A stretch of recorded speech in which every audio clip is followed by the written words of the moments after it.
નમસ્કાર મિત્રો, તમારું હાર્દિક સ્વાગત છે અમારા જેરી એજ્યુકેશન ગુજરાતી ચેનલ પર.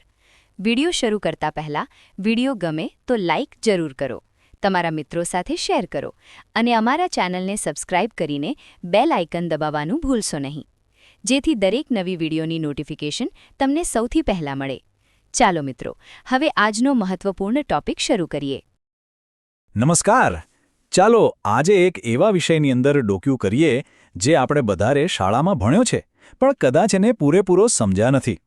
તો તૈયાર થઈ જાઓ, આજે આપણે જાણીશું કે સામાજિક વિજ્ઞાન આખરે છે શું. આપણે બધાએ ભણ્યા છીએ નહીં? ઇતિહાસ, ભૂગોળ, નાગરિકશાસ્ત્ર, અલગ અલગ ચોપડીઓ, અલગ અલગ ક્લાસ. પણ ક્યારેય વિચાર્યું છે કે આ બધા શું સાચે જ અલગ છે કે પછી આ એક મોટી પઝલના નાના નાના પણ ખૂબ જ જરૂરી ટુકડા છે જે માનવ સમાજનું આખું ચિત્ર બનાવે છે? આ એક જબરદસ્ત વિચાર છે. વિચારો કે જ્ઞાનની વચ્ચે ઊંચી ઊંચી દિવાલો હોય. સામાજિક વિજ્ઞાનનું કામ આ જ દિવાલોને તોડી પાડવાનું છે. એ આપણને એક તક આપે છે કે આપણે ઇતિહાસના પાઠને ભૂગોળના નકશા પર જોઈ શકીએ અને નાગરિકશાસ્ત્રના નિયમોને અર્થશાસ્ત્રની વાસ્તવિકતા સાથે જોડી શકીએ. તો પછી આખરે આ સામાજિક વિજ્ઞાન છે શું? એના નામમાં જ ઘણું બધું છુપાયેલું છે. સામાજિક એટલે સમાજને લગતું અને વિજ્ઞાન એટલે કે પદ્ધતિસરનો અભ્યાસ. આ કોઈ ખાલી વાર્તાઓ નથી, આ સમાજનું વિજ્ઞાન છે. જો આપણે એની એક પ્રોપર વ્યાખ્યા જોઈએ તો એ કંઈક આવી છે. આ એક એવું વિજ્ઞાન છે જે આપણા સમાજના ઐતિહાસિક એટલે કે ભૂતકાળ, રાજકીય એટલે કે શાસન, ભૌગોલિક એટલે કે આપણી આસપાસની દુનિયા અને આર્થિક એટલે કે પૈસા ટકા અને સંસાધનો, આ બધા જ પાસાઓને એકસાથે જોડીને અભ્યાસ કરે છે. આ વાક્ય ખરેખર કેટલું સરસ છે. કોદાળીથી કમ્પ્યુટર સુધીની યાત્રા. જરા વિચારો, આ વિષય આપણને ક્યાંથી ક્યાં લઈ જાય છે. આપણા પૂર્વજોના હાથમાં રહેલા સાદા ઓજારોથી લઈને આજના આધુનિક ડિજિટલ યુગ સુધીની આખી કહાણી. અને આ માત્ર કોઈ બીજાની નહીં, આપણી પોતાની વિકાસની કહાણી છે. એનસીઈઆરટી પણ આ જ વાતને સમર્થન આપે છે. એમની વ્યાખ્યા મુજબ સામાજિક વિજ્ઞાન એટલે શું? લોકો અને એમના સામાજિક અને કુદરતી વાતાવરણ વચ્ચેની આંતરક્રિયા. આ શબ્દ બહુ મહત્વનો છે. એટલે કે આપણે સમાજ પર શું અસર કરીએ છીએ અને બદલામાં સમાજ અને પર્યાવરણ આપણા પર શું અસર કરે છે. આ બંને તરફી સંબંધને સમજવો એ જ તો સામાજિક વિજ્ઞાન છે. અચ્છા, તો આ બધા વિષયોને ભેગા કરવાનો વિચાર આવ્યો ક્યાંથી? ભારતમાં આ કંઈ રાતોરાત નથી થયું. એની પાછળ એક લાંબી કહાણી છે. છેક 1964-66માં કોઠારી પંચે આની ભલામણ કરી. પછી 1986માં નવી શિક્ષણ નીતિ આવી અને છેવટે 2005માં નેશનલ કરિક્યુલમ ફ્રેમવર્કે આ બધાને જોડીને સામાજિક વિજ્ઞાન તરીકે સત્તાવાર રીતે સ્થાપિત કર્યું અને 2006થી એનો અમલ પણ શરૂ થઈ ગયો. તો આપણે એ તો સમજ્યા કે આ એક સંકલિત એટલે કે ઇન્ટિગ્રેટેડ વિષય છે. પણ આ શેનાથી બનેલો છે? એના બિલ્ડિંગ બ્લોક્સ કયા છે? ચાલો એના પાયાના પથ્થરો પર એક નજર નાખીએ. મુખ્યત્વે આ 5 આધાર સ્તંભ છે. ઇતિહાસ, જે આપણને શીખવે છે ક્યારે અને શા માટે. ભૂગોળ, જે આપણને સમજાવે છે ક્યાં. રાજ્યશાસ્ત્ર, જે શાસન અને આપણા હકોની વાત કરે છે. અર્થશાસ્ત્ર, જે પૈસા અને જરૂરિયાતોનું ગણિત શીખવે છે. અને છેલ્લે સમાજશાસ્ત્ર, જે માનવીય સંબંધો અને સમાજના માળખાને સમજાવે છે. આ બધા જ્યારે ભેગા મળે ત્યારે જ સમાજની આખી તસવીર સ્પષ્ટ થાય છે. ઓકે, આપણે જાણી લીધું કે સામાજિક વિજ્ઞાન શું છે અને કેવી રીતે બન્યું. પણ સૌથી અગત્યનો સવાલ, આ ભણવું શા માટે જરૂરી છે? શું ખાલી પરીક્ષામાં માર્ક્સ લાવવા માટે? ના, બિલકુલ નહીં. એનો હેતુ એનાથી ઘણો મોટો છે. એ વ્યક્તિ અને આખા સમાજ બંનેને વધુ સારા બનાવવાનું કામ કરે છે. આના મહત્વને આપણે મુખ્ય 2 ભાગમાં જોઈ શકીએ. પહેલું છે વ્યક્તિગત વિકાસ, એટલે કે એક માણસ તરીકે આપણો પોતાનો ગ્રોથ. અને બીજું છે સામાજિક જાગૃતિ, એટલે કે સમાજમાં આપણી ભૂમિકા અને જવાબદારીની સમજ. તો વ્યક્તિગત વિકાસ કેવી રીતે થાય? વિચારો, જ્યારે આપણે જુદા જુદા સામાજિક મુદ્દાઓનો અભ્યાસ કરીએ ત્યારે આપણી વિચારવાની શક્તિ વધે છે. આપણે સવાલ પૂછતા શીખીએ છીએ. જ્યારે આપણે અલગ અલગ સંસ્કૃતિઓ વિશે જાણીએ છીએ ત્યારે આપણામાં સહાનુભૂતિ અને સહિષ્ણુતા આવે છે. ભૂતકાળમાં થયેલી ભૂલો પરથી શીખીને આપણે સારા નિર્ણયો લઈ શકીએ છીએ અને મહાન લોકોના જીવનમાંથી પ્રેરણા લઈને આપણું ચારિત્ર પણ ઘડાય છે. અને વાત ખાલી આપણી પોતાની નથી. આ વિષય આખા સમાજ માટે પણ એટલો જ જરૂરી છે. એ આપણને સમજાવે છે કે સમાજમાં પરિવર્તન કેમ અને કેવી રીતે આવે છે. એ સમાનતા અને ન્યાય જેવા મૂલ્યોનું મહત્વ શીખવે છે. આપણને આપણા સાંસ્કૃતિક વારસા પર ગર્વ કરતા શીખવે છે. અને આજની દુનિયામાં જ્યાં બધું એકબીજા સાથે જોડાયેલું છે ત્યાં વૈશ્વિક સમસ્યાઓને સમજવા અને ઉકેલવામાં પણ મદદ કરે છે. ચાલો, હવે આપણે આ ચર્ચાના અંતિમ પડાવ પર આવી ગયા છીએ, જે કદાચ સૌથી મહત્વનો છે. સામાજિક વિજ્ઞાન ભણવાનો અંતિમ ધ્યેય શું છે? શું તે ખાલી માહિતી મેળવવાનો છે? ના, એનું લક્ષ્ય આપણી સરહદોથી પણ ઘણું મોટું છે. તો સવાલ એ છે કે આટલું બધું જ્ઞાન મેળવીને, આ બધી સ્કિલ્સ વિકસાવીને આખરે આપણે બનીએ શું છીએ? આ શિક્ષણનું પરિણામ શું છે? આ શિક્ષણ એક સારા નાગરિકનો પાયો નાખે છે. અને આ કોઈ નિયમોની યાદી નથી, પણ એક સમજદાર નાગરિક તરીકે આપણામાં ઉતરી આવતા ગુણો છે. જેમ કે આપણા દેશ અને એના પ્રતીકો માટે આદર, જાહેર મિલકતની સાચવણી, સમાજમાં સૌની સાથે હળીમળીને રહેવું અને આપણા પર્યાવરણનું રક્ષણ કરવું. આ બધું આપોઆપ આવે છે. અને અહીંયા જ આખી વાતનો સાર આવી જાય છે. સામાજિક વિજ્ઞાન આપણને માત્ર આપણા દેશના જ સારા નાગરિક નથી બનાવતું, પણ એનાથી એક ડગલું આગળ આપણને આખી દુનિયાના નાગરિક બનવામાં મદદ કરે છે. એ વસુધૈવ કુટુંબકમની ભાવનાને જીવંત કરે છે. ટૂંકમાં કહીએ તો સામાજિક વિજ્ઞાન એક ચક્ર જેવું છે. એ સમાજ વિશેનો વિષય છે, જે આપણે સમાજ પાસેથી જ શીખીએ છીએ, અને એનો ફાયદો પણ આખા સમાજને જ થાય છે. એ આપણને આપણી ઓળખ, આપણું મૂળ અને આપણું સહિયારું ભવિષ્ય સમજાવે છે. એટલે હવે પછી જ્યારે પણ ઇતિહાસ, ભૂગોળ કે રાજકારણની વાત નીકળે તો યાદ રાખજો કે એ અલગ અલગ ટુકડા નથી. નમસ્કાર! ક્યારેય વિચાર્યું છે કે આપણે જે શાળામાં ભણીએ છીએ એ પાઠ બને છે કેવી રીતે?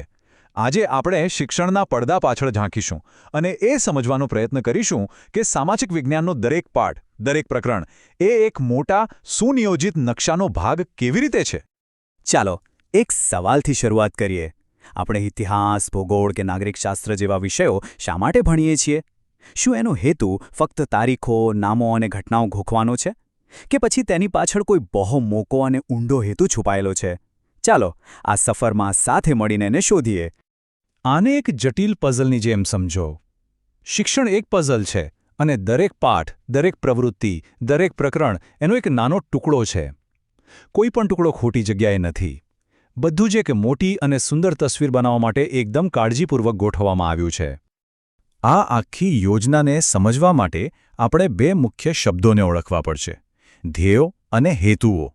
ધ્યેયો એટલે આપણું અંતિમ મુકામ, આપણી મંઝલ. સમજો કે પર્વતની ટોચ પર પહોંચવું એ આપણું ધ્યેય છે. આ એ સવાલનો જવાબ છે કે આપણે આ બધું શા માટે કરી રહ્યા છીએ. અને હેતુઓ? એ છે ત્યાં પહોંચવાનો રોડમેપ, નાના, સ્પષ્ટ અને ચોક્કસ પગલાં જે આપણને એ મંઝિલ સુધી લઈ જાય છે. એ આપણને કહે છે કે કેવી રીતે પહોંચવું. તો ચાલો સૌથી પહેલાં મોટા ચિત્ર પર નજર કરીએ. શિક્ષણનું આખરી સ્વપ્ન શું છે, જેને આપણે ધ્યેયો કહીએ છીએ, એ શું છે? ધ્યેયો એ લાંબા ગાળાના બહુ મોટા સપના જેવા છે. જેમ કોઈ આર્કિટેક્ટ ઘર બનાવતા પહેલાં એ કેવું દેખાશે એની કલ્પના કરે છે, એવી જ રીતે શિક્ષણના ધ્યેયો એક આદર્શ સમાજ અને આદર્શ નાગરિકની કલ્પના કરે છે, જેને શિક્ષણ દ્વારા ઘડવામાં આવશે. તો આ ભવ્ય દૃષ્ટિનો પહેલો અને સૌથી મહત્વનો પાયો શું છે?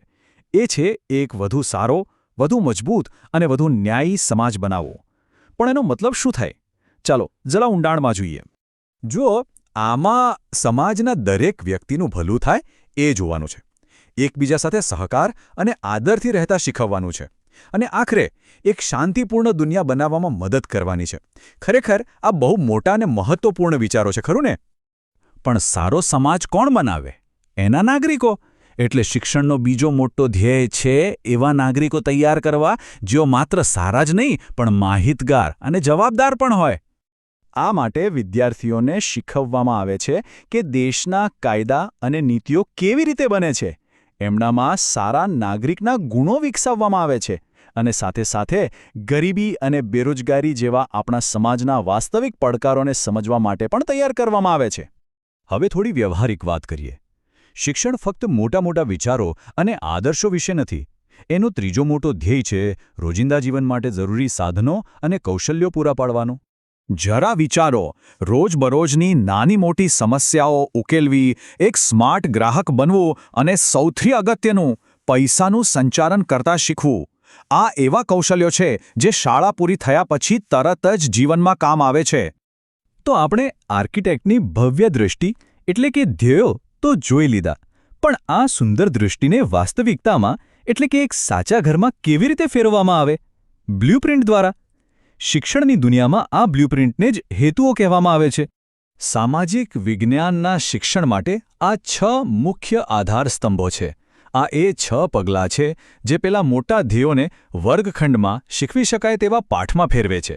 જુઓ, એમાં જ્ઞાન મેળવવું, પછી એને બરાબર સમજવું, પછી એ જ જ્ઞાનનો જીવનમાં ઉપયોગ કરવો, જરૂરી કૌશલ્યો વિકસાવવા અને છેલ્લે વિષયમાં રસ કેળવવો, આ બધી બાબતોનો સમાવેશ થાય છે. અને હવે આવે છે સૌથી મજાની વાત. હવે આપણે જોઈશું કે આ મોટો વિચાર વર્ગખંડની એક નાનકડી ચોક્કસ ક્રિયામાં કેવી રીતે ફેરવાય છે. આ જ તો અસલી જાદુ છે. આખી પ્રક્રિયાને એકદમ સરળતાથી સમજવા માટે ચાલો એક જ રસ્તા પર આગળ વધીએ. આપણે જે 6 હેતુઓ જોયા એમાંથી પહેલો હેતુ લઈએ, જ્ઞાન મેળવવું. કલ્પના કરો કે આપણી પાસે એક મોટી ગળણી છે, એક ફનલ.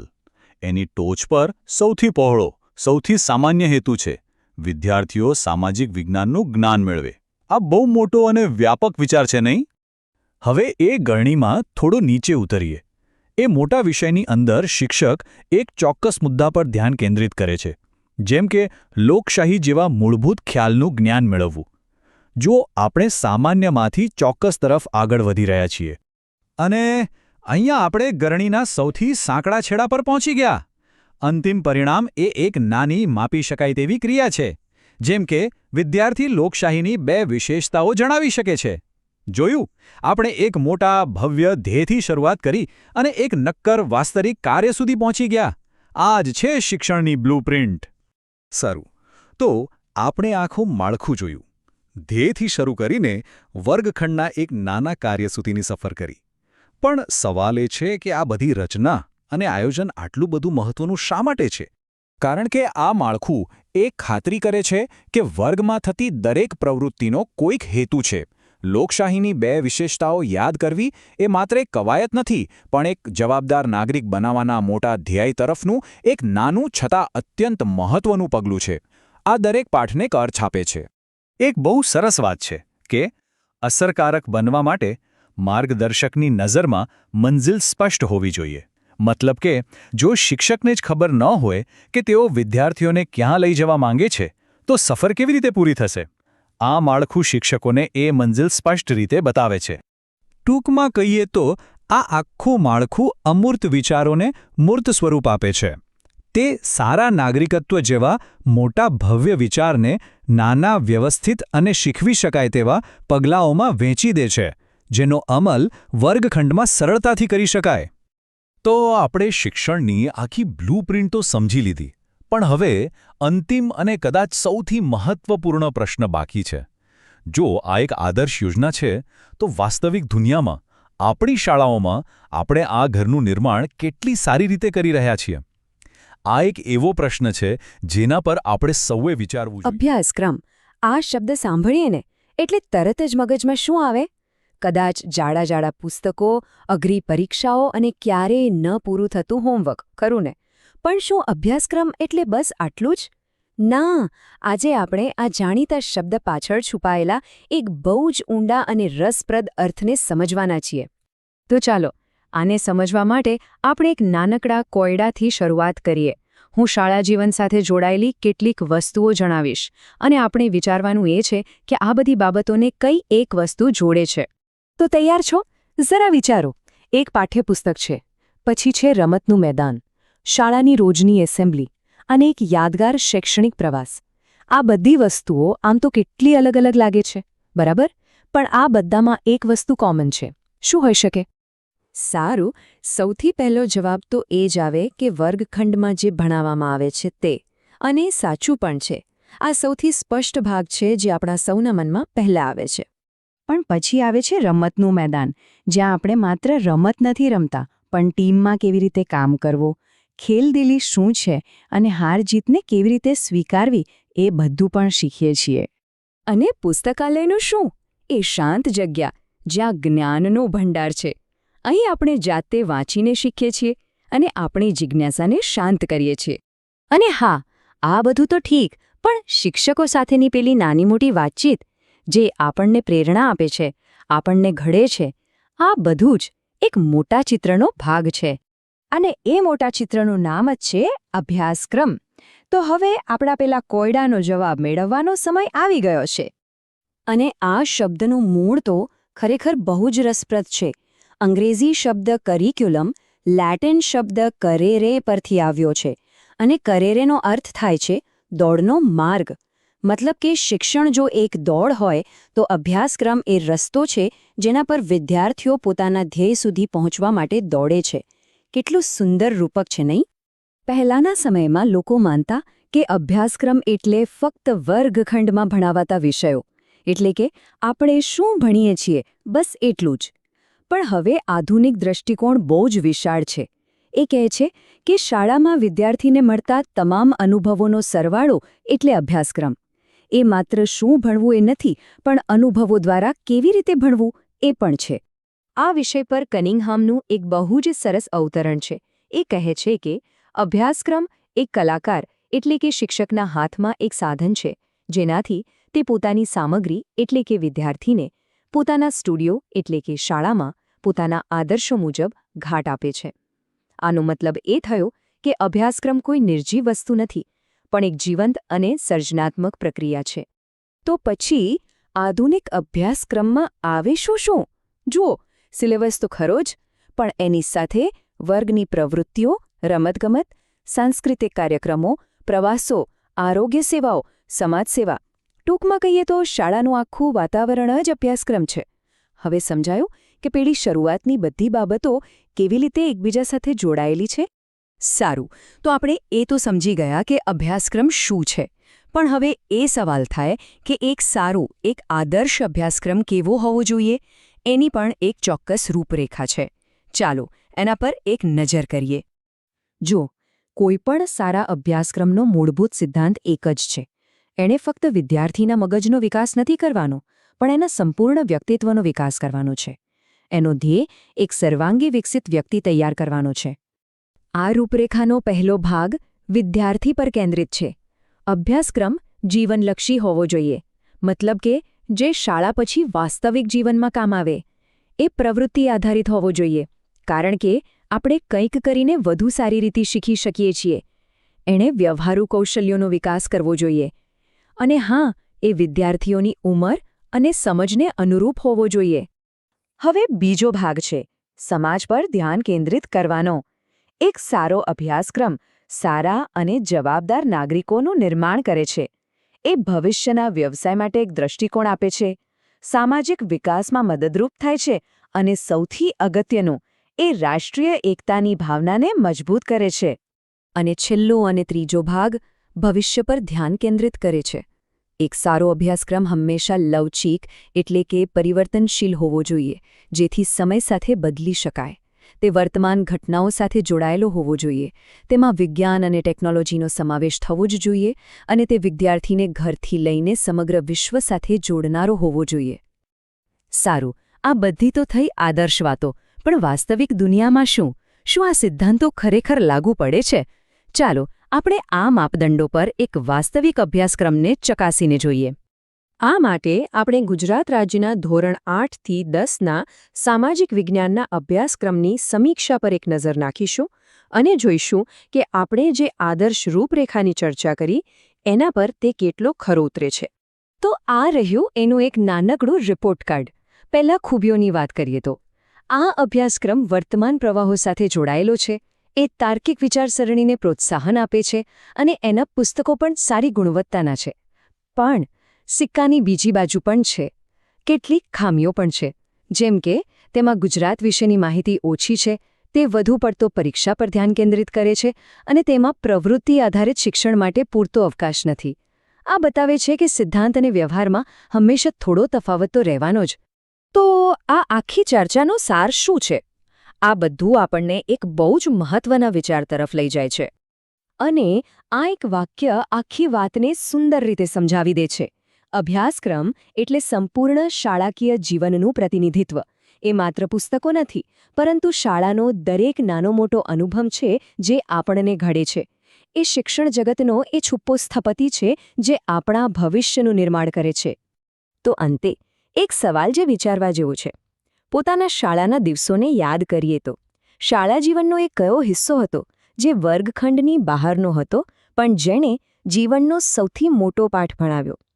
કદાચ રમતનું મેદાન, કોઈ પ્રવાસ કે પછી મિત્રો સાથેની વાતચીત?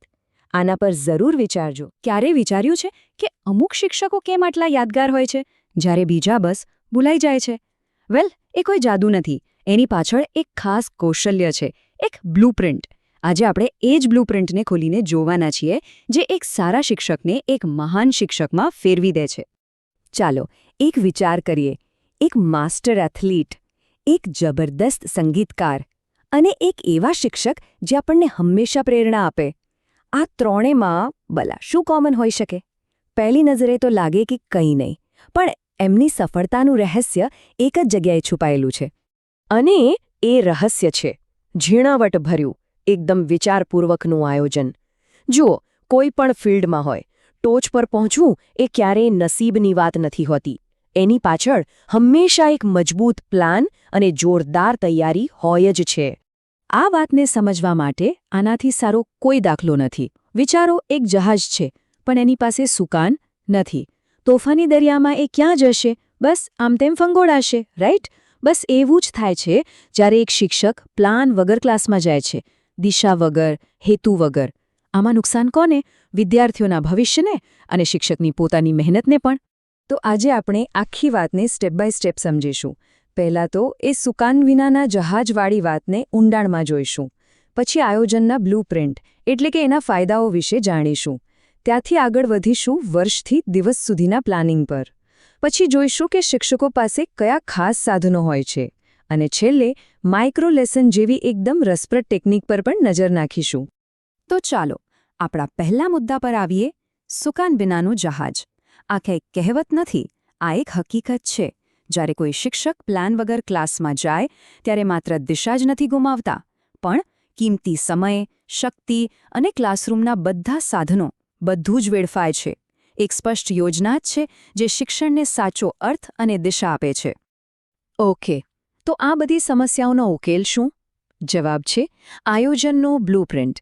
એને તમે એક માસ્ટરકી સમજી લો. એક એવી ચાવી જે સફળ અને અસરકારક શિક્ષણના બધા તાળા ખોલી નાખે. એમ કહી શકાય કે આ દરેક પાઠને સફળ બનાવવા માટેનો એક નકશો છે. અને સૌથી મજાની વાત શું છે ખબર છે?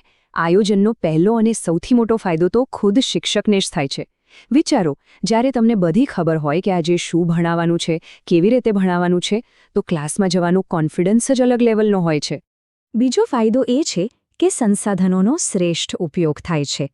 એક સારા પ્લાન સાથે શિક્ષકને ખબર હોય છે કે ક્યારે ચોપડીનો ઉપયોગ કરવો, ક્યારે પ્રોજેક્ટર વાપરવું કે કઈ એક્ટિવિટી કરાવવી. ટૂંકમાં દરેક વસ્તુનો પૂરેપૂરો અને સાચો ઉપયોગ થાય છે. આપણે બધા જાણીએ છીએ કે ક્લાસરૂમમાં ગમે ત્યારે ગમે તે થઈ શકે છે. કોઈક વિદ્યાર્થીને કંઈક ન સમજાય અથવા કોઈ એક્ટિવિટીમાં ધાર્યા કરતાં વધુ સમય લાગી જાય. પણ જો પ્લાનિંગ હોય તો શિક્ષક આવા પડકારો માટે પહેલેથી જ તૈયાર હોય છે. એમની પાસે હંમેશા એક પ્લાન બી હોય છે. અને ચોથો ફાયદો, જે ખૂબ જ મહત્વનો છે, એ છે નવીનતા. જ્યારે તમારો બેઝિક પ્લાન એકદમ મજબૂત હોય ત્યારે તમને નવા આઈડિયાઝ અજમાવવાની, કંઈક ક્રિએટિવ કરવાની આઝાદી મળે છે. આનાથી ભણાવવાની પ્રોસેસ બોરિંગ નથી થતી અને વિદ્યાર્થીઓ પણ જોડાયેલા રહે છે. હવે વાત કરીએ આ બ્લૂપ્રિન્ટના અલગ અલગ લેવલ્સની. જો પ્લાનિંગ એટલે ખાલી કાલ શું ભણાવવું એટલું જ નથી. એ તો જાણે કેમેરાને ઝૂમ ઇન કરવા જેવું છે. આપણે આખા વર્ષના મોટા પિક્ચરથી શરૂ કરીશું અને ધીમે ધીમે ઝૂમ કરતાં કરતાં એક દિવસના, એક પીરિયડના પ્લાનિંગ સુધી પહોંચીશું. સૌથી પહેલું અને સૌથી મોટું લેવલ છે વાર્ષિક આયોજન. આને તમે આખા વર્ષનો રોડમેપ કહી શકો. જાણે કોઈ આર્કિટેક્ટ આખી બિલ્ડિંગની ડિઝાઇન તૈયાર કરે ને, બસ એવું જ. આખા વર્ષમાં કયા કયા મુખ્ય ટોપિક્સ ભણાવવાના છે, ક્યારે પરીક્ષાઓ લેવાશે, આ બધું જ અહીં નક્કી થાય છે. હવે આપણે એક સ્ટેપ ઝૂમ ઇન કરીએ છીએ. જો વાર્ષિક પ્લાન એ આખી બિલ્ડિંગની ડિઝાઇન છે, તો માસિક પ્લાનિંગ એટલે દરેક ફ્લોરનો પ્લાન બનાવવો. આમાં આપણે વર્ષના મોટા ગોલ્સને નાના મેનેજ કરી શકાય એવા મહિનાના ટાર્ગેટમાં વહેંચી દઈએ છીએ. ચાલો હજી થોડા નજીક જઈએ. સાપ્તાહિક આયોજન.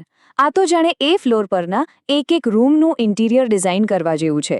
આ અઠવાડિયામાં કયા પાઠ લેવાશે, કઈ એક્ટિવિટીઝ થશે, કયા રિસોર્સિસ જોઈશે, એ બધી ડિટેલ્સ અહીં નક્કી થાય છે. અને છેલ્લે ઝૂમ ઇન કરીને આપણે પહોંચીએ છીએ દૈનિક આયોજન પર. આ છે સૌથી ડિટેલ્ડ પ્લાન. આજના 40 મિનિટના પીરિયડમાં કઈ મિનિટે શું થશે, કયા સવાલો પૂછાશે, ક્યારે બોર્ડ પર લખાશે, બધું જ. આ એ લેવલ છે જ્યાં પ્લાનિંગ હકીકતમાં એક્શનમાં બદલાય છે.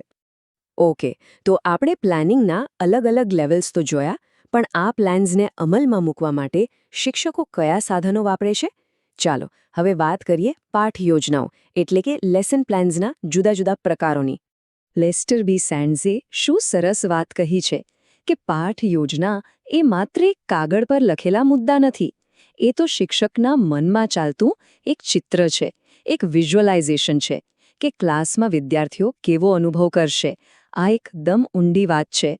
હવે એક બહુ જ રસપ્રદ કોન્સેપ્ટ આવે છે, સેતુપાઠ. એના નામ પ્રમાણે જ આ એક બ્રિજ એટલે કે પુલનું કામ કરે છે. એ કોને જોડે છે?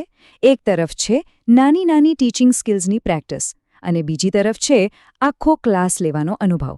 આ બંને વચ્ચેનો જે ગેપ છે એને આ સેતુપાઠ ભરે છે. અને આ જે નાની સ્કિલ્સની આપણે વાત કરી, એને શીખવાની એક ક્રાંતિકારી ટેકનિક છે, માઇક્રો ટીચિંગ. આ એક એવી પદ્ધતિ છે જે શિક્ષકોને એકદમ સેફ, કંટ્રોલ્ડ વાતાવરણમાં પોતાની આવડતને શાર્પ કરવાની, નિખારવાની તક આપે છે. તો શું છે આ માઇક્રો ટીચિંગ? સિમ્પલ છે. આમાં એક ટ્રેની શિક્ષક પોતાના જ સાથીદારોના એક નાનકડા ગ્રુપને માત્ર 5-7 મિનિટનો એક નાનકડો પાઠ ભણાવે છે. અને ફોકસ શું હોય? આખો પાઠ નહીં, પણ કોઈ એક જ સ્કિલ, જેમ કે ખાલી પ્રશ્નો કેવી રીતે પૂછવા અથવા બ્લેકબોર્ડનો ઉપયોગ કેવી રીતે કરવો. આ આખું માઇક્રો ટીચિંગ એક ચક્રમાં ચાલે છે.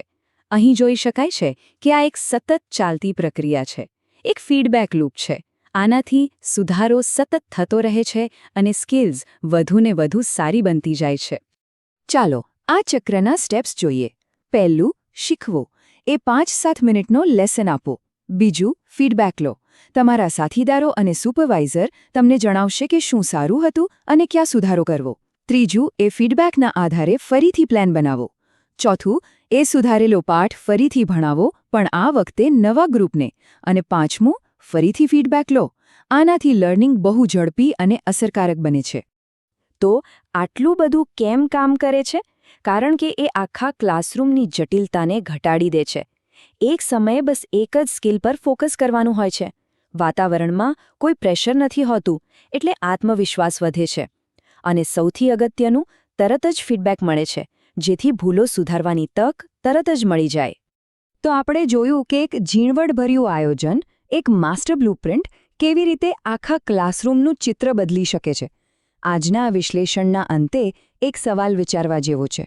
જો પ્લાનિંગ શિક્ષણને આટલું બદલી શકે છે, તો આપણા જીવનના બીજા કયા ક્ષેત્રોમાં આવું માસ્ટર બ્લુપ્રિન્ટ બનાવીને આપણે નમસ્કાર. આજે આપણે એ સમજવાના છીએ કે શીખવાની આખી પ્રક્રિયા પાછળનું રહસ્ય શું છે. ખાસ કરીને સારા પાઠ્યપુસ્તકો અને સારા શિક્ષકો કઈ રીતે અસરકારક શિક્ષણનું નિર્માણ કરે છે. ચાલો આ રસપ્રદ દુનિયામાં ઊંડા ઉતરીએ. ક્યારે એવો વિચાર આવ્યો છે કે એક ક્લાસ કેમ સારો લાગે છે અને બીજો એકદમ શ્રેષ્ઠ? મતલબ એવું તો શું છે જે આટલો મોટો ફરક પાડે છે? જવાબ ખબર છે, 2 મુખ્ય વસ્તુઓમાં છુપાયેલો છે. એક તો આપણી પાસે શીખવા માટેના સાધનો કેવા છે અને બીજું આપણને શીખવનાર માર્ગદર્શક કેવો છે. તો સૌથી પહેલાં ચાલો આપણે એ જોઈએ કે શીખવાની આ સામગ્રી એટલે કે આપણા પુસ્તકો, એમનો આખો વિકાસ કેવી રીતે થયો. જો આપણે સદીઓ પાછળ જઈએ તો શિક્ષણનું સ્વરૂપ એકદમ અલગ હતું. કોઈ પુસ્તકો નહીં, કોઈ નોટ નહીં. બધું જ મૌખિક પરંપરા પર ચાલતું. ગુરુ બોલે અને શિષ્યને યાદ રાખી લે, બસ ઘોખણપટ્ટી જ મુખ્ય હતી. પછી ધીમે ધીમે હસ્તલિખિત ગ્રંથો આવ્યા. પણ સાચી ક્રાંતિ તો ત્યારે થઈ જ્યારે પ્રિન્ટિંગ પ્રેસની શોધ થઈ. અને બસ ત્યારથી જ પાઠ્યપુસ્તકો આધુનિક શિક્ષણનો મુખ્ય આધાર બની ગયા. તો ચાલો હવે આપણી પહેલી બ્લુપ્રિન્ટ પર ધ્યાન આપીએ, એક આદર્શ પાઠ્યપુસ્તક. આપણને કદાચ એવું લાગે કે પાઠ્યપુસ્તક એટલે શું? ખાલી માહિતી અને તથ્યોનો ઢગલો. પણ ના, એક સારું પાઠ્યપુસ્તક એનાથી ઘણું વધારે હોય છે. આ વાત કેટલી ગંભીર છે એ HR ડગલાસના આ વાક્ય પરથી સમજાશે. એમણે કહ્યું હતું, મને કોઈપણ દેશના પાઠ્યપુસ્તક બતાવો અને હું કહી દઈશ કે એ દેશની આવનારી પેઢી કેવી હશે. વિચાર તો કરો, પાઠ્યપુસ્તકો ખરેખર ભવિષ્યનું નિર્માણ કરે છે. તો સવાલ એ છે કે એવું તો શું હોય છે એક પાઠ્યપુસ્તકમાં જેને આટલું શક્તિશાળી બનાવે? એના મુખ્ય ઘટકો કયા છે? ચાલો એને ઊંડાણથી સમજીએ. કોઈપણ પાઠ્યપુસ્તકને સમજવા માટે આપણે એને 3 મુખ્ય ભાગોમાં વહેંચીને જોઈ શકીએ.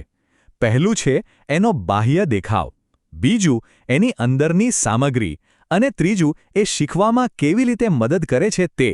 આ રીતે જોવાથી એની ગુણવત્તા સમજવી સહેલી બની જશે. જુઓ, પહેલી છાપ તો દેખાવ પરથી જ પડે છે, ખરું ને?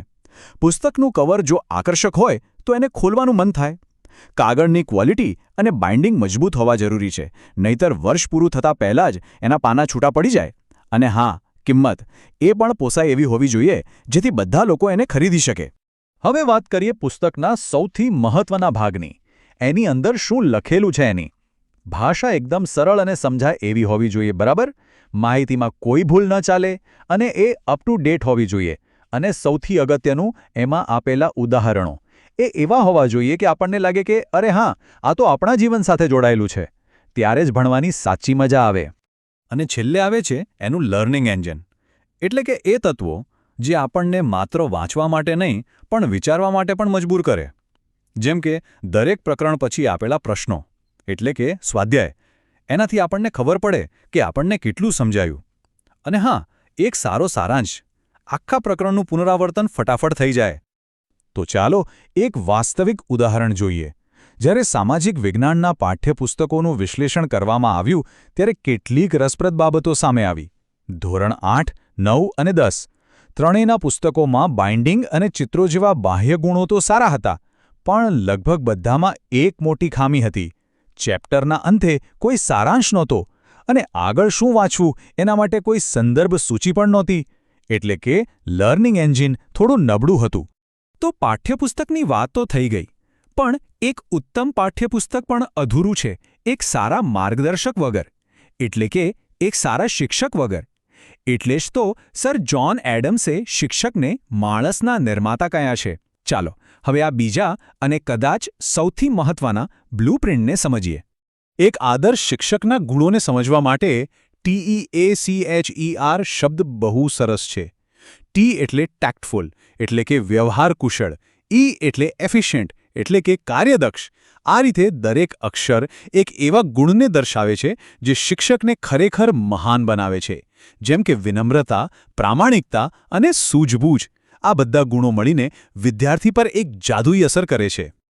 પણ આ બધા ગુણો ઉપરાંત 3 એવા વ્યક્તિગત ગુણો છે જે એક શિક્ષકના ચરિત્રનો પાયો છે. આ ગુણો વગર શિક્ષણ અધૂરું છે. ચાલો એ 3 વિશે વાત કરીએ. સૌથી પહેલો અને સૌથી શક્તિશાળી ગુણ છે પ્રેમ. અને આ કોઈ સામાન્ય પ્રેમ નથી.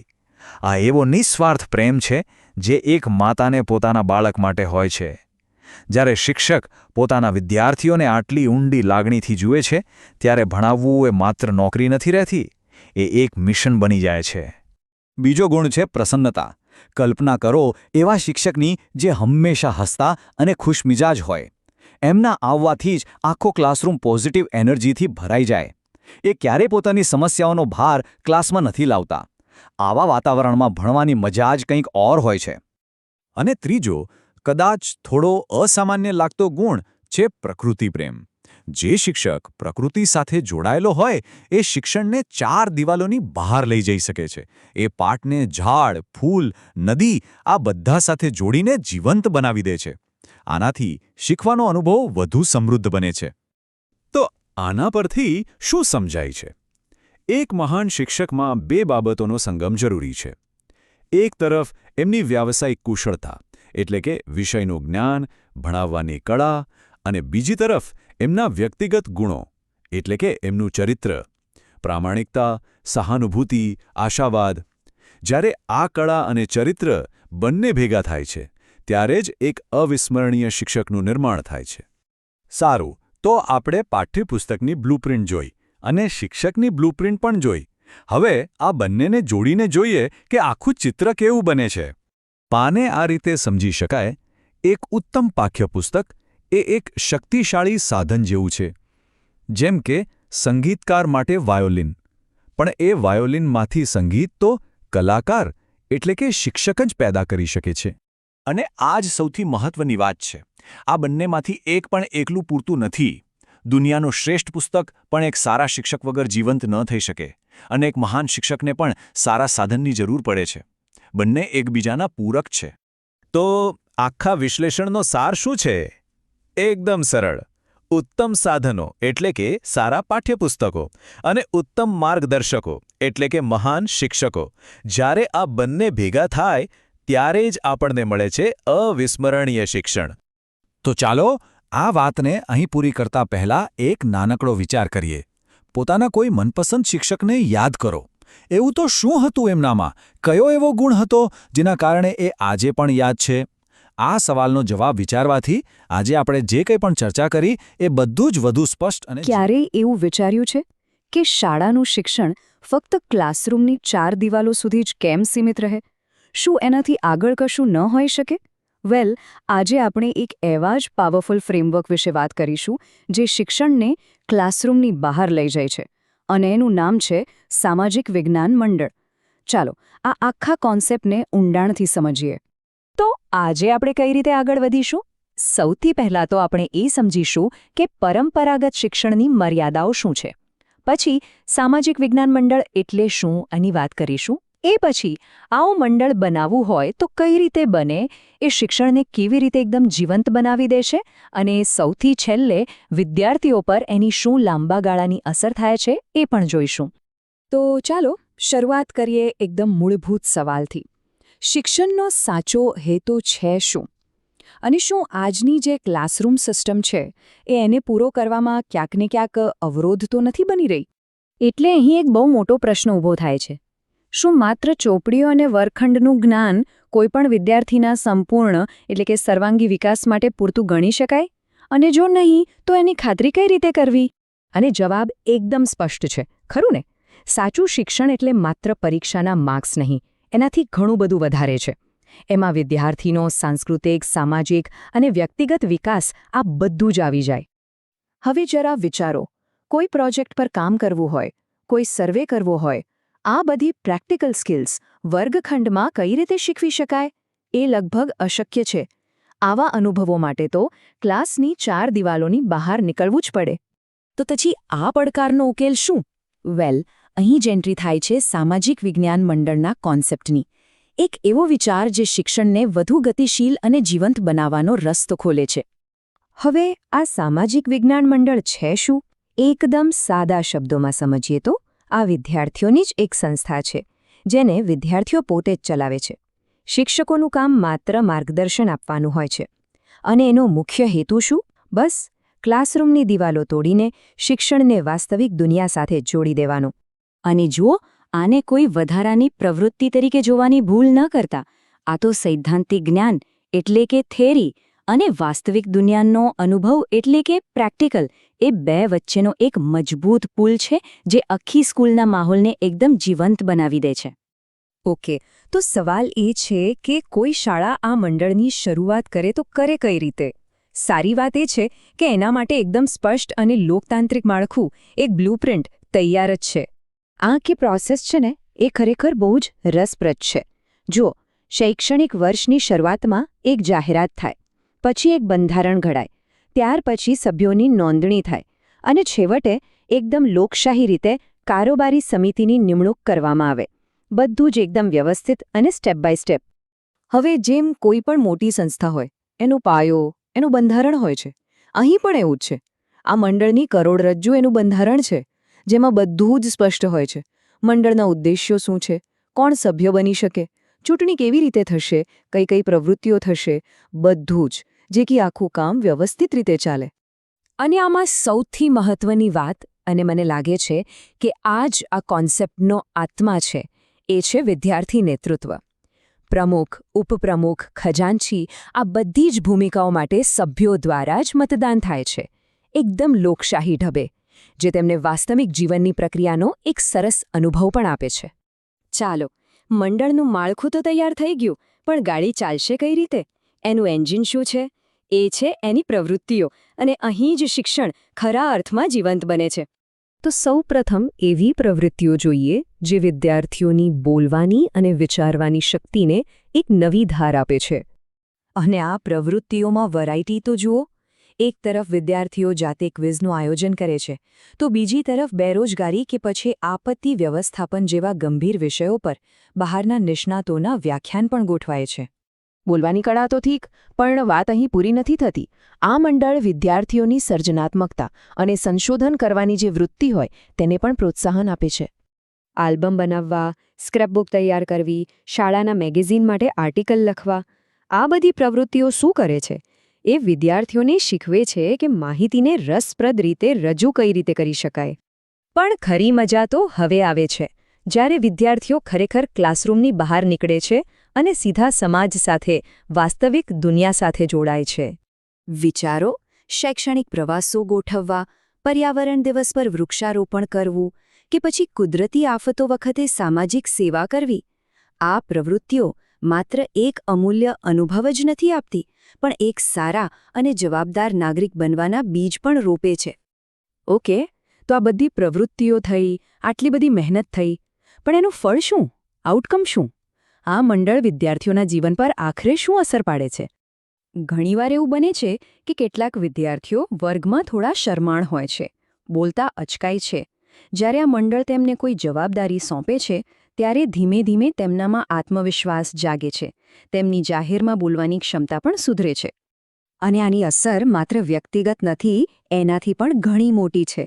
આ મંડળ તેમને જવાબદારી, સહકાર અને બીજાના અધિકારો માટે આદર જેવી બાબતો શીખવે છે. અને આ બધું જ તેમને ભવિષ્યમાં એક સક્રિય અને જાણકાર નાગરિક બનવા માટે તૈયાર કરે છે. આટલું જ નહીં, વિદ્યાર્થીઓ પોતાની રુચિઓ અને શોખ શોધી શકે છે. ફાઇલિંગ કરવું, રેકોર્ડ સાચવવો, આવી નાની નાની પણ ખૂબ જ ઉપયોગી વ્યવહારુ સ્કિલ્સ શીખે છે. અને હા, પોતાના ફ્રી ટાઈમનો સારો, રચનાત્મક ઉપયોગ કેવી રીતે કરવો એ પણ શીખે છે. તો ચાલો, આજના આ વિશ્લેષણને એક બહુ જ શક્તિશાળી વાક્ય સાથે પૂરું કરીએ. સામાજિક વિજ્ઞાન મંડળ એ વિદ્યાર્થીના વ્યક્તિત્વનો સમતોલ વિકાસ સાધવાની એક પ્રયોગશાળા છે. આ એક એવો વિચાર છે જે આપણને એ વિચારવા પર મજબૂર કરે છે કે આવો એક માળખું આપણા શૈક્ષણિક વાતાવરણમાં કેટલું મોટું. નમસ્કાર, આજે આપણે એક ખૂબ જ રસપ્રદ વિષય પર વાત કરવાના છીએ. સારી કસોટી કેવી રીતે બને? મોટાભાગના લોકો માટે ટેસ્ટ બનાવવો એ એક કામ જેવું છે, પણ શું આપણે તેને એક કલા તરીકે જોઈ શકીએ? જેમ કે કોઈ આર્કિટેક્ટ કાળજીપૂર્વક એક ઇમારતની ડિઝાઇન બનાવે છે, એવી જ રીતે એક સારી કસોટી પણ બનાવી શકાય છે. તો ચાલો આ પદ્ધતિને ઊંડાણપૂર્વક સમજીએ. તો આજના આ વિશ્લેષણમાં આપણે કયા કયા મુદ્દાઓ પર વાત કરીશું? સૌથી પહેલાં તો સારી કસોટી શા માટે આટલી બધી મહત્વની છે? પછી આપણે બે મુખ્ય સાધનો જોઈશું: ટૂંકા જવાબવાળા પ્રશ્નો અને અનાત્મલક્ષી કસોટી. ત્યાર પછી આપણે આર્કિટેક્ટની જેમ એક બ્લુપ્રિન્ટ બનાવીશું અને એના આધારે કસોટી કેવી રીતે બનાવવી તે શીખીશું. અને હા, અંતમાં એક ખાસ વિચાર પણ છે. તો ચાલો શરૂઆત કરીએ આપણા પહેલા વિભાગથી. જો કોઈ પણ ઇમારત માટે તેનો પાયો સૌથી મહત્વનો હોય છે, ખરું ને? જો પાયો જ નબળો હોય તો ઇમારત ટકી શકે નહીં. બસ એવું જ કંઈક કસોટીઓનું છે. એક સારી રીતે ડિઝાઇન કરેલી કસોટી એ સાચા અને વાજબી મૂલ્યાંકનનો પાયો છે. તો સવાલ એ થાય છે કે એક સારી કસોટી અને એક ખરાબ કસોટી વચ્ચે ખરેખર ફરક શું છે? આપણે બધાએ જીવનમાં પરીક્ષાઓ તો આપી જ છે. ક્યારેક એવું લાગ્યું હશે કે હા, આ પેપર બરાબર હતું, તો ક્યારેક થયું હશે કે આ તો સાવ અયોગ્ય હતું. પણ આવું કેમ થાય છે? એની પાછળનું કારણ શું છે? જુઓ, મુખ્ય તફાવત આ છે. એક ખરાબ કસોટી શું કરે છે? એ ફક્ત ગોખણપટ્ટી એટલે કે યાદશક્તિ ચકાસે છે. જ્યારે એક સારી કસોટી એનાથી આગળ વધીને વિદ્યાર્થીની સમજ, એના કૌશલ્યને માપે છે. અને આ જ નાનકડો પણ ખૂબ જ મોટો ફરક છે જે શીખવાની આખી પ્રક્રિયાને વિશ્વસનીય બનાવે છે. એટલે જ તો કસોટીની ડિઝાઇન, તેની રચના આટલી બધી મહત્વની બની જાય છે. સારું, તો હવે આપણે આપણા આર્કિટેક્ટના ટૂલબોક્સમાં જઈએ. આપણું પહેલું સાધન છે ટૂંકા જવાબવાળા પ્રશ્નો. તમે આને એક ઇમારતની ઈંટો સમજી શકો છો. એકદમ મૂળભૂત, પણ ખૂબ જ ઉપયોગી અને વર્સટાઇલ. અચ્છા, અહીં એક સામાન્ય ગેરસમજ દૂર કરવી જરૂરી છે. જ્યારે આપણે ટૂંકા જવાબવાળો પ્રશ્ન કહીએ ત્યારે મોટાભાગના લોકોને લાગે કે પ્રશ્ન પોતે ટૂંકો હોવો જોઈએ. પણ ના, એવું નથી. ખરેખર તો તેનો અર્થ એ છે કે જવાબ ટૂંકો અને મુદ્દાસર હોવો જોઈએ. પ્રશ્ન નહીં, જવાબ. આ જ તેનો મુખ્ય સિદ્ધાંત છે. તો પછી આ પ્રકારના પ્રશ્નોના ફાયદા શું છે? ઘણા બધા છે. એનાથી માત્ર જ્ઞાન જ નહીં, પણ વિદ્યાર્થીની સમજ અને એ જ્ઞાનનો ઉપયોગ કરવાની ક્ષમતા પણ ચકાસી શકાય છે. અને બીજું, મોટા નિબંધોની સરખામણીમાં આના જવાબ તપાસવા ઘણા સહેલા અને ઝડપી હોય છે. એટલે જ તો શિક્ષકો માટે આ એક ખૂબ સારો વિકલ્પ છે. પણ હા, દરેક સાધનની જેમ આની પણ કેટલીક મર્યાદાઓ છે. જેમ કે આ પ્રકારના પ્રશ્નોથી વિદ્યાર્થીની લખવાની શૈલી, એની ભાષા પરની પકડ કે પછી એની મૌલિકતા, આ બધું બરાબર ચકાસી શકાતું નથી. એટલે એ સમજવું જરૂરી છે કે આપણે માત્ર આ એક જ પ્રકારના પ્રશ્નો પર આખી કસોટી બનાવી શકીએ નહીં. તો પછી સારા ટૂંકા જવાબવાળા પ્રશ્નો બનાવવા કેવી રીતે? એના માટે આ 4 નિયમો યાદ રાખવા જેવા છે. પહેલું, જવાબ કેટલો લાંબો હોવો જોઈએ એની સ્પષ્ટ સૂચના આપો. બીજું, પ્રશ્નની ભાષા એકદમ સરળ અને સીધી રાખો, કોઈ ગૂંચવણ નહીં. ત્રીજું, તમારો પ્રશ્ન કોઈ એક ચોક્કસ મુદ્દા પર જ કેન્દ્રિત હોવો જોઈએ. અને ચોથું, જે સૌથી મહત્વનું છે, જવાબ તપાસતા પહેલાં જ એક આદર્શ જવાબ એટલે કે મોડેલ આન્સર તૈયાર રાખો. ચાલો હવે આપણા ટૂલબોક્સમાંથી બીજું સાધન બહાર કાઢીએ, અને એ છે અનાત્મલક્ષી કસોટી એટલે કે ઓબ્જેક્ટિવ ટેસ્ટ. જો ટૂંકા જવાબવાળા પ્રશ્નો ઈંટો જેવા હતા, તો આને તમે ફેક્ટરીમાં બનેલા એકદમ ચોકસાઈવાળા પાર્ટ્સ જેવા ગણી શકો, જે તમારી ડિઝાઇનમાં સ્પીડ અને કન્સિસ્ટન્સી લાવે છે. હવે અનાત્મલક્ષી કસોટીનો મૂળ સિદ્ધાંત શું છે? એ છે એની ઓબ્જેક્ટિવિટી. આનો સીધો મતલબ એ છે કે દરેક પ્રશ્નનો માત્ર અને માત્ર એક જ સાચો જવાબ હોય છે, કોઈ બીજો વિકલ્પ નહીં. આનાથી ફાયદો શું થાય? ફાયદો એ કે પેપર તપાસનારનો પોતાનો કોઈ અભિપ્રાય કે પૂર્વગ્રહ પરિણામ પર અસર કરી શકતો નથી, અને એટલે જ આ કસોટી એકદમ નિષ્પક્ષ બને છે. અને આના ફાયદા તો જુઓ, ખરેખર જબરદસ્ત છે. તમે ઓછા સમયમાં આખા અભ્યાસક્રમને આવરી શકો છો. માર્કિંગ એટલું ઝડપી અને સરળ હોય છે કે વાત જ ન પૂછો, અને એ પણ એકદમ વિશ્વસનીય.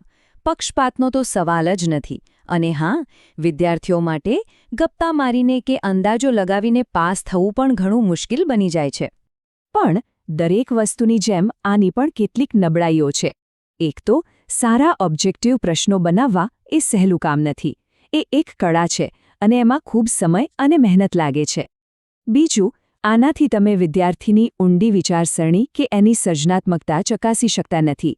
અને ક્યારેક જો પ્રશ્નો બરાબર ન બન્યા હોય તો એ વિદ્યાર્થીઓને સાચું જ્ઞાન મેળવવાને બદલે માત્ર અનુમાન લગાવવા માટે પ્રોત્સાહિત કરી શકે છે. સામાન્ય રીતે જ્યારે આપણે ઓબ્જેક્ટિવ ચેસ સાંભળીએ ત્યારે મગજમાં સીધા જ મલ્ટિપલ ચોઇસ ક્વેશ્ચન્સ એટલે કે MCQ આવે છે, ખરું ને? પણ હકીકત એ છે કે આમાં ઘણા બધા પ્રકારો છે અને દરેક પ્રકારનો એક ખાસ હેતુ હોય છે. ચાલો કેટલાક સામાન્ય પ્રકારો પર એક નજર કરીએ, જેમ કે બહુવિકલ્પ પ્રશ્નો એટલે કે MCQ, પછી ખરા ખોટા, જોડકા જોડો, ખાલી જગ્યા પૂરો અને વર્ગીકરણના પ્રશ્નો. આ બધા અલગ અલગ સાધનો છે જે એક કસોટીના આર્કિટેક્ટના ટૂલબોક્સમાં હોવા જ જોઈએ. આપણે એક ઉદાહરણ જોઈએ તો વધુ સ્પષ્ટ થશે. જુઓ, અહીં એક જોડકા જોડોનો પ્રશ્ન છે. કોલમ એમાં કેટલાક જાણીતા સ્થળોના નામ છે અને કોલમ બીમાં જિલ્લા કે શહેરના નામ છે. બસ સાચા સ્થળને સાચા જિલ્લા સાથે જોડવાનું છે. કેટલી સરળ પણ અસરકારક રીત છે નહીં? આનાથી વિદ્યાર્થી બે વસ્તુઓ વચ્ચેનો સંબંધ જાણે છે કે નહીં એ તરત જ ખબર પડી જાય. સારું, અત્યાર સુધી આપણે ઈંટો અને પાર્ટ્સ વિશે વાત કરી, પણ હવે આપણે આખા બિલ્ડિંગના નકશા વિશે વાત કરીશું. જી હા, હવે આપણે આવી ગયા છીએ આ ચર્ચાના સૌથી મહત્વપૂર્ણ ભાગ પર, બ્લુપ્રિન્ટ. આ એ સ્ટેજ છે જ્યાં આપણે માત્ર પ્રશ્નો લખવાથી આગળ વધીને એક આર્કિટેક્ટની જેમ આખી કસોટીની ડિઝાઇન તૈયાર કરીએ છીએ. તો આ બ્લૂપ્રિન્ટ છે શું? સરળ શબ્દોમાં કહીએ ને તો એક કસોટીનો માસ્ટર પ્લાન છે. એક એવો નકશો જે પ્રશ્નપત્ર બનાવતા પહેલા તૈયાર કરવામાં આવે છે. આ બ્લૂપ્રિન્ટ જ એ વાતની ખાતરી આપે છે કે આપણી ફાઇનલ કસોટી એકદમ સંતુલિત હશે, દરેક મુદ્દાને યોગ્ય મહત્વ મળશે અને જે હેતુ માટે કસોટી લેવાઈ રહી છે તે પૂરો થશે. કહી શકાય કે આ કસોટીનો આત્મા છે. અહીં સ્ક્રીન પર જુઓ, આ એક બ્લૂપ્રિન્ટનું ઉદાહરણ છે. તમે જોઈ શકો છો કે આ કોષ્ટકમાં કઈ રીતે અલગ અલગ વિષયના એકમો અને શીખવાના ઉદ્દેશ્યો જેમ કે જ્ઞાન, સમજ, ઉપયોગ એ બધાને ચોક્કસ ગુણ અને પ્રશ્નનો પ્રકાર ફાળવવામાં આવ્યો છે. આનાથી શું થાય? આનાથી એ સુનિશ્ચિત થાય છે કે પેપરમાં કોઈ એક જ ટોપિકમાંથી બધા પ્રશ્નો ન આવી જાય કે પછી કોઈ ટોપિક રહી ન જાય. બધું જ એકદમ બેલેન્સ્ડ. બસ આને જ કહેવાય આર્કિટેક્ટ જેવી ચોકસાઈ. તો એકવાર આપણી બ્લૂપ્રિન્ટ એટલે કે આપણો નકશો તૈયાર થઈ જાય પછી શું? પછી શરૂ થાય છે નિર્માણનું કામ. હવે આયોજન પૂરું થયું અને હવે આપણે એ નકશાના આધારે વાસ્તવિક પ્રશ્નપત્ર બનાવવાની પ્રક્રિયા શરૂ કરીશું. આ પ્રક્રિયામાં મુખ્યત્વે 5 પગલાં હોય છે. સૌથી પહેલાં બ્લૂપ્રિન્ટ ડિઝાઇન કરવી, પછી એ બ્લૂપ્રિન્ટમાં લખેલી જરૂરિયાત પ્રમાણે પ્રશ્નો તૈયાર કરવા. ત્રીજું પગલું છે દરેક પ્રશ્નને બરાબર ચકાસવો કે એ સ્પષ્ટ છે, બહુ અઘરો કે સહેલો તો નથી ને. ત્યાર પછી બધા પ્રશ્નોને યોગ્ય સૂચનાઓ સાથે ગોઠવીને પ્રશ્નપત્ર તૈયાર કરવો. અને છેલ્લે જવાબો તપાસવા માટે એકદમ વિગતવાર માર્કિંગ સ્કીમ બનાવવી. જો આ પ્રક્રિયાને અનુસરવામાં આવે તો કસોટીની ગુણવત્તાની ગેરંટી છે. તો આપણે આ વિશ્લેષણના અંતિમ તબક્કામાં પહોંચી ગયા છીએ. આપણે આર્કિટેક્ટની જેમ કસોટી બનાવવાની આખી પ્રક્રિયા જોઈ. હવે ચાલો એક વિચાર પ્રેરક મુદ્દા સાથે આ ચર્ચાને પૂરી કરીએ. આ એક પ્રશ્ન છે જેના પર વિચાર કરવો ખરેખર જરૂરી છે. કોઈ પણ કસોટી એ માત્ર માર્ક્સ આપવાનું સાધન નથી. એનાથી ઘણું વધારે છે. એ એક વાર્તા કહે છે. એ વાર્તા કે શીખવાની પ્રક્રિયામાં આપણે ખરેખર કઈ બાબતને મૂલ્યવાન ગણીએ છીએ, ગોખણપટ્ટીને, સમજને કે પછી કૌશલ્યને. તો સવાલ એ છે કે હવે આપણે જે આગામી કસોટી બનાવીશું તે શીખવા. નમસ્કાર. ચાલો આજે એક બહુ જ રસપ્રદ વિષય પર વાત કરીએ. શિક્ષણ પ્રણાલીમાં એવી ઘણી સમસ્યાઓ છે જે વર્ષોથી ચાલતી આવે છે, પણ શું એનો ઉકેલ હંમેશા બહારથી જ આવે? આજે આપણે એક એવી પદ્ધતિ વિશે જાણીશું જે શિક્ષકોને પોતાના હાથમાં પરિવર્તન લાવવાની શક્તિ આપે છે. આ એક એવો સવાલ છે જે શિક્ષણ સાથે જોડાયેલા લગભગ દરેક વ્યક્તિને ક્યારેક ને ક્યારેક તો થયો જ હશે. રોજબરોજની નાની મોટી મુશ્કેલીઓ જે જાણે ક્યારે ઉકેલાતી જ નથી. પણ કલ્પના કરો કે આ સમસ્યાઓનો ઉકેલ કોઈ બહારની વ્યક્તિ નહીં પણ અંદરથી જ આપણા દ્વારા જ આવી શકે છે. તો ચાલો શરૂઆત કરીએ આજના વિષયના પહેલા વિભાગથી. શાળાઓમાં દરરોજ કંઈક ને કંઈક પડકારો આવતા જ રહે છે. ક્યારેક અભ્યાસક્રમને લઈને, ક્યારેક મેનેજમેન્ટને લઈને, તો ક્યારેક વિદ્યાર્થીઓને ભણવામાં કેવી રીતે જોડી રાખવા એને લઈને. અને જુઓ, આ કંઈ નાની સૂની વાત નથી હોતી. આ રોજબરોજની સિસ્ટમ સાથે જોડાયેલી એવી સમસ્યાઓ છે જેમાં શિક્ષકોને ઘણીવાર લાગે કે તેઓ એકલા શું કરી શકે છે. પણ અહીંયા જ આખી વાત પલટાઈ જાય છે. શું થાય જો ઉકેલ ઉપરથી આવવાની રાહ જોવાને બદલે અંદરથી જ જે લોકો રોજ આ સમસ્યાઓનો સામનો કરે છે એમના દ્વારા જ આવે તો? આ વિચાર જ કેટલો સશક્ત છે. અને બસ આ જ વિચારનો જવાબ છે ક્રિયાત્મક સંશોધન. શિક્ષણ ક્ષેત્રે ડૉક્ટર સ્ટીફન કોરીએ આ પદ્ધતિ રજૂ કરી હતી, જેનો હેતુ જ આ હતો. તો ચલો આ શક્તિશાળી પદ્ધતિને જરા નજીકથી સમજીએ. તો સવાલ એ થાય કે આ ક્રિયાત્મક સંશોધન છે શું? એકદમ સરળ શબ્દોમાં કહીએ તો આ એક એવી પ્રોસેસ છે જેમાં શિક્ષકો પોતે જ રિસર્ચર બની જાય છે. તેઓ પોતાની જ સમસ્યાઓનો વૈજ્ઞાનિક રીતે અભ્યાસ કરે છે અને તેના આધારે ઉકેલો શોધે છે. એટલે આ ખાલી કોઈ થિયરી નથી, પણ એકદમ પ્રેક્ટિકલ ટૂલ છે.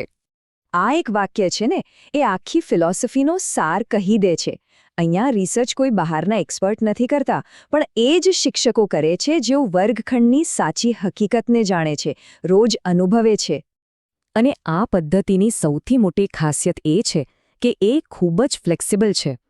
કોઈ એક શિક્ષક પોતાના ક્લાસ માટે પણ કરી શકે, અમુક શિક્ષકોનું ગ્રુપ મળીને આખી સ્કૂલ માટે કરી શકે, અથવા તો આખા ડિસ્ટ્રિક્ટ લેવલ પર પણ આને લાગુ કરી શકાય છે.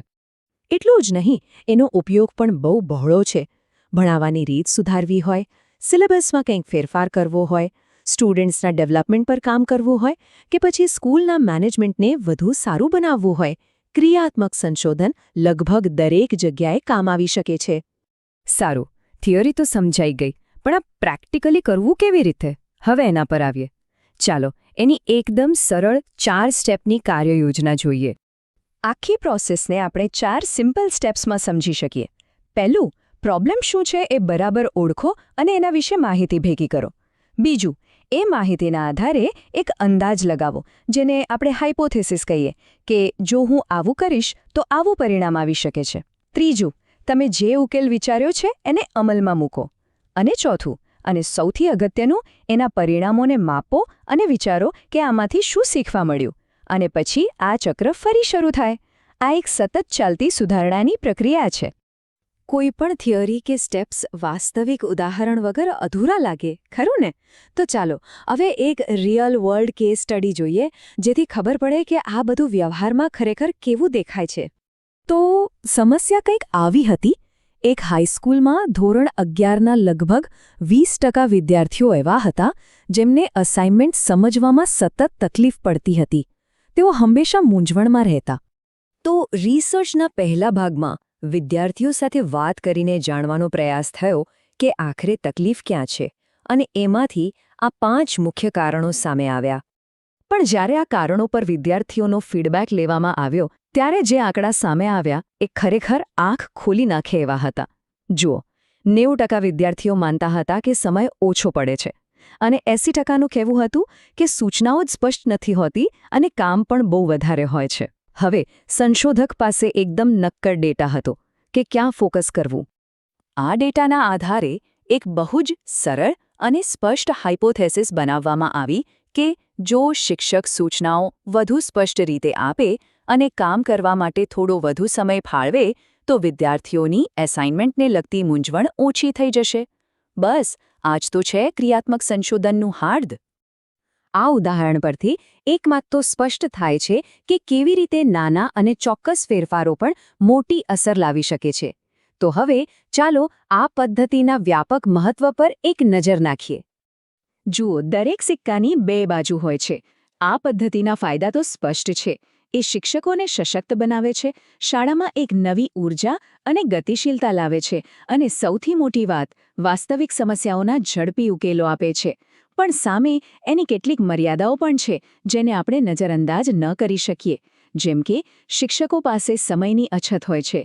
આના માટે સ્કૂલના મેનેજમેન્ટનો સપોર્ટ ખૂબ જરૂરી છે, અને એ પણ ધ્યાન રાખવું પડે કે આ બધું ખાલી કાગળ પર કે દેખાડા માટે ન થાય.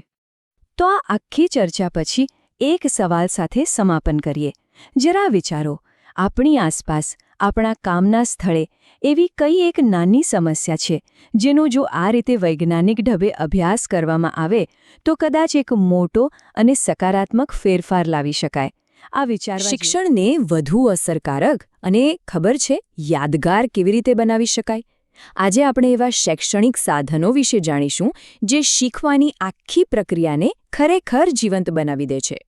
ક્યારે વિચાર્યું છે કે આપણે જે કંઈ પણ શીખીએ છીએ એ લાંબા સમય સુધી કેમ યાદ નથી રહેતું?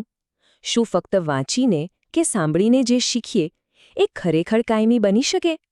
તો ચાલો આ સવાલનો જવાબ આપણે સાથે મળીને શોધીએ. જો આ એક જ વાક્યમાં આખા વિષયનો સાર આવી જાય છે.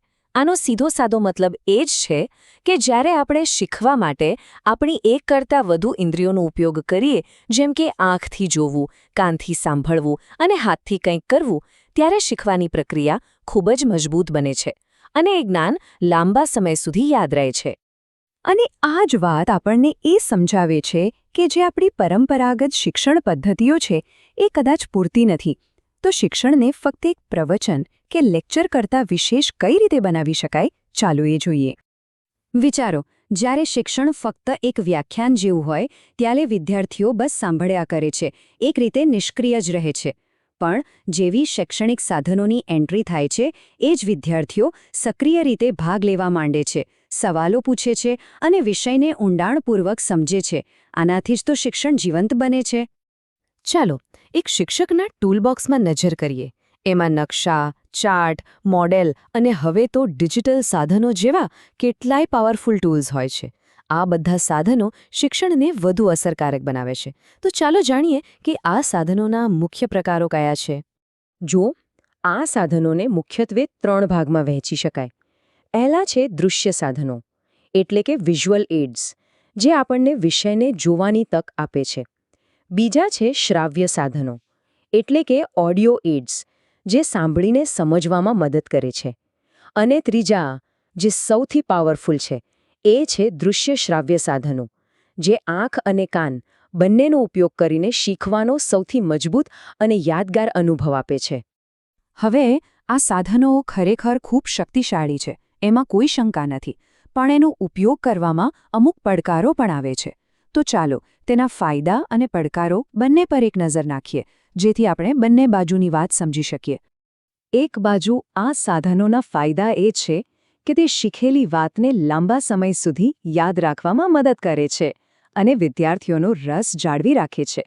પણ બીજી બાજુ કેટલાક પડકારો પણ છે, જેમ કે આ સાધનો મોંઘા હોઈ શકે છે, ઘણી શાળાઓમાં સુવિધાઓનો અભાવ હોય છે અને શિક્ષકોને પણ તેની તાલીમ માટે સમય આપવો પડે છે. જો કે યોગ્ય આયોજનથી આ પડકારોનો ઉકેલ લાવી શકાય છે. ચાલો હવે એક એવા સાધનની વાત કરીએ જે આપણા સૌના જીવનનો ભાગ રહ્યો છે, પણ કદાચ આપણે તેની શૈક્ષણિક શક્તિ વિશે એટલું વિચાર્યું નથી. અને એ સાધન છે નકશો. નકશો એટલે શું? સરળ શબ્દોમાં કહીએ તો એ પૃથ્વીનું એક નાનું સ્વરૂપ છે, જે આપણી હથેળીમાં આખી દુનિયા સમાવી દે છે. એ આપણને ચોક્કસ સંકેતો અને માપ દ્વારા કોઈપણ જગ્યા, એનું અંતર અને તેની ભૌગોલિક સ્થિતિ સમજવામાં મદદ કરે છે. નકશાનું સૌથી અગત્યનું તત્વ છે એનું પ્રમાણમાપ, એટલે કે સ્કેલ. વિચારો, જો નકશા પર 1 સેન્ટીમીટરનું અંતર જમીન પર 10 કિલોમીટર બરાબર હોય, તો આપણે 2 શહેરો વચ્ચેનું સાચું અંતર કેટલી સરળતાથી માપી શકીએ. આ જ પ્રમાણમાપ નકશાને એકદમ સચોટ અને ઉપયોગી બનાવે છે. અને નકશામાં જે રંગો હોય છે એ ખાલી શોભા માટે નથી હોતા. એની પાછળ એક આખી ભાષા છુપાયેલી છે. જેમ કે લીલો રંગ હંમેશા મેદાનો બતાવે છે, કથ્થઈ કે ભૂરો રંગ પર્વતો અને વાદળી રંગ પાણી. આનાથી નકશાને જોતા જ તરત સમજી શકાય છે. તો નકશાનો ઉપયોગ શા માટે આટલો જરૂરી છે? કારણ કે તે વિદ્યાર્થીઓને માત્ર ભૂગોળ નથી શીખવતા. એનાથી તો નકશા વાંચન, વિશ્લેષણ અને સમસ્યા નિરાકરણ જેવા જીવનભર કામ લાગે એવા કૌશલ્યો વિકસે છે. એ શીખવાની પ્રક્રિયાને એકદમ સક્રિય અને રસપ્રદ બનાવે છે. નકશા પછી હવે વારો છે બીજા એક શક્તિશાળી સાધનનો, જે ગમે તેવી જટિલ માહિતીને પણ એકદમ સરળ બનાવી દે છે. અને એ છે ચાર્ટ. ચાર્ટ એટલે શું? સરળ ભાષામાં કહીએ તો એ એક એવું વિઝ્યુઅલ ટૂલ છે જે લાઈનો, ચિત્રો અને શબ્દોનો ઉપયોગ કરીને અઘરી માહિતીને પણ સહેલાઈથી સમજાવે છે. એ આપણને અલગ અલગ વિચારો અને તથ્યો વચ્ચે શું સંબંધ છે એ સ્પષ્ટ રીતે બતાવે છે. ચાર્ટનો જાદુ જ એ જ છે કે તે ગૂંચવણભરી માહિતીને એકદમ સ્પષ્ટ અને ટૂંકા સ્વરૂપમાં રજૂ કરી શકે છે. એનાથી એક જ નજરમાં મુખ્ય મુદ્દાઓ અને તેમની વચ્ચેનો સંબંધ સમજાઈ જાય છે. જરા આ વૃક્ષ ચાર્ટ જુઓ. અહીં મુખ્ય વિષય છે વાહન વ્યવહાર, જે જાણે કે એક ઝાડનું થડ છે. અને એની ડાળીઓ જુઓ. જમીન, હવાઈ અને જળમાર્ગ જેવા એના પેટા વિષયો છે. આ રીતે ઝાડનું રૂપક આપણને માહિતીને સરળતાથી વર્ગીકૃત કરવામાં અને સમજવામાં મદદ કરે છે. સારું, તો આપણે ઘણા શૈક્ષણિક સાધનો વિશે વાત કરી. પણ અસલી સવાલ એ છે કે આટલા બધા સાધનોમાંથી ક્યારે કયું વાપરવું? કારણ કે સાચા પાઠ માટે સાચા સાધનની પસંદગી કરવી ખૂબ જ જરૂરી છે. તો ચાલો જોઈએ કે આ પસંદગી કેવી રીતે કરવી જોઈએ. એક વાત ખાસ યાદ રાખવા જેવી છે.